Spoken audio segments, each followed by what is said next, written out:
সৎ থাকলে, এমন সৎ তারও হয় নাই। তারেক সিদ্দিকীর কাছে যাবে না মানুষ, তার ওয়াইফের কাছেও যাবে না। কিসের জন্য যাবে? মানে তাতে আমার কি সক্ষতা হয়েছে? তারেক সিদ্দিক কি এখন কি করতেছে? আমি ছিলাম গুম, তার আগে ছিলাম আমি এই ডিউটিসে। এখানে আমি বুঝলাম না তারেক সিদ্দিকী সে সক্ষতা, মিলিটারি অফিসার, আমি তারে ঘৃণা করি। এখন তো আমি প্রকাশ্যে তারে গ্রেপ্তারের জন্য আমি বলি। কিন্তু ঘুমের পরে তার সাথে দেখাই করতে যাবে কেন?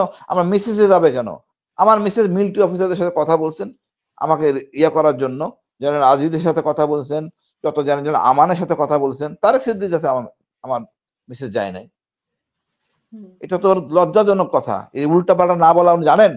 যেই বলছে সে কত বড় অপরাধী, গীবতকারী এবং সে কত না সেটাই মানে পরিষ্কার করার জন্য যেহেতু আমার এখানে আমি তো জানি না এগুলো আলোচনা হবে পরে যখন আলোচনা হলো তখন আমার অনেক অতিথি কমেন্টের মাধ্যমে মানে আমার অনেক ভিউয়ার্স কমেন্টের মাধ্যমে বলেছিল যে আপনার সাথে একটু জানার জন্য কি বিষয় আপা এবং কোন সংশয় আপা কোন সংশয় কোন বিষয়ে আমাকে জিজ্ঞেস করবেন। সন্দেহ হলে আমি আজকে বলতেছি আবার জিজ্ঞেস করবেন। আমি সবসময় জন্য প্রস্তুত যে কোনো সময়। কিন্তু আমি কখনো এরকম গাদ্দার না যে আমি তার সিদ্দিকীর দেখা করব। আমি পরিষ্কার ভাষায় এখন বলতেছি আমার 54 জন অফিসার 57 জন অফিসার মারা গেছে, এখন প্রতিশোধ নেওয়ার সময়। আমি এখন পরিষ্কারভাবে বলি। এখন কথা হলো কিন্তু এই যে সেখানেও আজে তো বাজে আপনি কথা বলছেন বলি আপনি বলছেন যে বলেন। মাফ করে দেওয়ার জন্য যারা ওইদিন ওনাদের ওহ, মহিলাদের গায়ে হাত দিয়েছে, মেয়েদের গায়ে হাত দিয়েছে আপনি তাদেরকে মাফ করে দিতে বলেছেন। উনি বলতে কে বলছে এই কথা মাফ করে দেওয়ার কথা? যারা নিরপরাধ তাদের মাফ করার কথা বলছি। যারা অপরাধী মাফ করার কোনো অবকাশ নাই। এটা তো বিচারক। আমি কি বিচারক? আমি সুপারিশকারী। না সুপারিশ আমার কাছে চাইছে। ইলিয়াসের টকশোতে হয়তো কথা হয়েছে যারা নিরাপদ তাকে ছেড়ে দিতে হবে। এটাই আইন। হুম, হুম। তাকে জোর করে রাখা যাবে না। আপনার অপরাধী মানে না অপরাধীকে আপনি আটকে অপরাধীদেরকেও রাখবেন। নাকি আপনি বলেছেন যে ক্ষমা দৃষ্টিতে মানে ওই যে যারা গায়ে হাত তুলেছে, যাদের নাম এসেছে তাদেরকে নাকি গায়ে আপনি হাত বলেছেন তুলছে কে আপা? উনি বলতে পারবেন কে গায়ে হাত তুলছে তার? যে অপরাধ যে আপনাকে বলছে বলতে পারবেন গায়ে হাত তুলছে কে? ফালতু কথা বলা কি আছে এখানে? আমি গায়ে হাত তোলা নিয়ে কোনো অপরাধ হয়েছে নাকি? গায়ে হাত তোলা নিয়ে কোনো অপরাধ দেখানো হয়েছে? আমি তো জানি না আমি। এইসব কথার কোন কারণ বেসলেস থাকলে আসলে মানহানি গায়ে হাত মামলা মানে করা উচিত সেখানে এগুলো তো নিয়ে। সেদিন তো নিশ্চয়ই আপনার মনে আছে যে আমরা তো সবাই জানি এখানে মানে নারীদের সাথে অনেক অপ্রীতিকর ঘটনা ঘটেছিল। তো যারা ঘটিয়েছে সেটার জন্য দণ্ড হইছে আপা?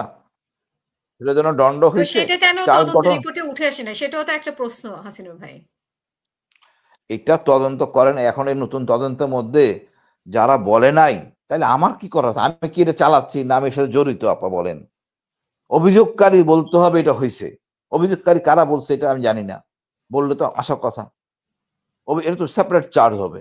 অভিযোগকারী। এর সাথে আমি কি জড়িত থাকবো? আপনি কি আবার মেজর তানভীর হায়দারের বউকে বলছেন যে ওদেরকে ক্ষমা করে দাও? তাকে সে কে? তাকে ক্ষমা করে দিব? তাকে বলার কি আমি? ওই নিয়ে আর তার সাথে আলোচনা হবে কেন আমার? উনি তার একটা বই ব্যক্তিগত লিখে সমস্যা আপনার কাছে ছিল। দিয়েছিলেন। উনি একটা কোন বই বই লিখে আমাকে আপনার উনি কাছে দেন নাই। দিয়েছেন। না কোন বই উনি লেখেনও নাই। দেনও নাই। মিথ্যা কথা। বই উনি লিখে ওই পাবলিশ করবেন। আমার সাথে সম্পর্ক কি? আমি তো বুঝলাম না কিছু। এই মানে সেই কোথায় বই বই লিখতেন নিয়ে আপনার সাথে উনার মানে সমস্যা। তো না বইতে ওনার বই আসলে নিয়ে কি কোনো ছিল? সমস্যা না। আবার বই নিয়ে কোনো সমস্যা ওনার সাথে আমার হয় নাই। আমি তো জানি না কেন আমার সাথে সমস্যা হবে। উনার সাথে আমার কোনো কথোপকথনই হয় নাই। উনার সাথে আমি কথোপকথন হয়নি। এই নিয়ে কোনো আলোচনাই হয়নি বই নিয়ে আমার সাথে উনার। কি বই লিখছেন তাও তো আমি জানি না। নাম কি বইটা জিজ্ঞেস করেন তো আপা? আমি তো জানি না কি বই লিখছেন উনি। মানে বই ছাপানোর জন্য আপনার কাছে দেওয়া হয়েছিল আরকি আমি বইটা। কি বই ছাপাই নাকি আপা? বললাম না আপা। আমি কি বই ছাপাই? আমি কি পাবলিশার্স নাকি ড্রাফট প্রুফ রিডার? আমি কিছুই বুঝলাম না। আমি খুব অল্প সংখ্যক পড়াশোনা আমার। আমি তো প্রুফ রিডারও না। উনি বই লিখছেন, পাবলিশারকে দিবেন বা কেউ সাহায্য করবে। আমি ওটা কি করব আমি? আমি তো কিছু বললাম না। আমি এখানে জড়িত তো না আপা। কেন আমি উনারটা করব আমি? এই ডিওএইচএস এ বা আমাদের দেখেন আপা ৭,০০০ অবসরপ্রাপ্ত অফিসার আছে। আর এর মধ্যে আমি হলাম বরখাস্ত। আমার সময়সীমা কতটুকু? আমি তো বললাম আপা, আমি বউর দয়ায় চলি। সিগারেট কিনি বউর পয়সায়। তো এখানে আমি কি করতে পারি? আমি তো বরখাস্ত অফিসার। আমি এই বিপ্লবের মধ্যে আমি আবির্ভাব হইছি দেশের চেতনা নিয়া, দেশপ্রেম নিয়া, এন্টি ইন্ডিয়ান সেন্টিমেন্ট নিয়ে আবির্ভাব হইছি। এখানে তো রাগ ক্ষোভের কিছু নাই। আমি যে খেতাব বললাম, এই গুম বললাম ২ টা গুম, কোনটা মিথ্যাকে বলতে পারবে না। গত ৩ দিন আগে গুম কমিশনে ডেকে নেওয়া হয়েছিল বিজ্ঞ ২ জন লেফটেন্যান্ট জেনারেলকে। এবার আমার ১ম গুমের সাথে জড়িত। কেউ তো অস্বীকার করে নাই। প্রথম গম ঠিক, পরেরটা না করা কোনো কায়দা নাই, কিন্তু একদম পেঁচাইয়া ধরা। আপনি তো নিজেই কট। এখন কথা হইলো আপা, এখন কেউ যদি এর বিতর্ক কথা সৃষ্টি করে, দ্বিতীয় ঘুমের সময় আমি সিভিলিয়ান, সুতরাং ঘুম হওয়ার পর যে বললাম যে ডকুমেন্ট গুলো দিলাম, এটা সিজার লিস্ট, মানে সিজার লিস্ট হলো অস্ত্রের, আমার রেবেল বারে সিজার লিস্ট, আমার 2 জন কেয়ারটেকার সাক্ষী, দুইটা, একটা সিজার লিস্ট, একটা এই পরিষদের চিঠি, এই পরিষদের চিঠি, উকান্থিন সেক্রেটারি ডিউএইচএস মিরপুর পরিষদের, ওনার চিঠি হাসিন অ্যাবডাকশন হয়ে গেছে, দেন পুলিশ রিপোর্ট এবং জিডি পত্রিকা, এগুলো তো প্রমাণিত। এরপরে মনে করেন ওইখানে আমি আদমি স্যারকে দেখছি, এটাও আপনাকে বলছি, আমি শহীদ স্যারকে বলছি, মারা গেছেন উনি, আল্লাহ বেহেশত নসিব করুক। আদমি স্যারের ভাইকে বলছি, আমি দেখছি, মেজর দেলোয়ারকে বলছি প্রথমে।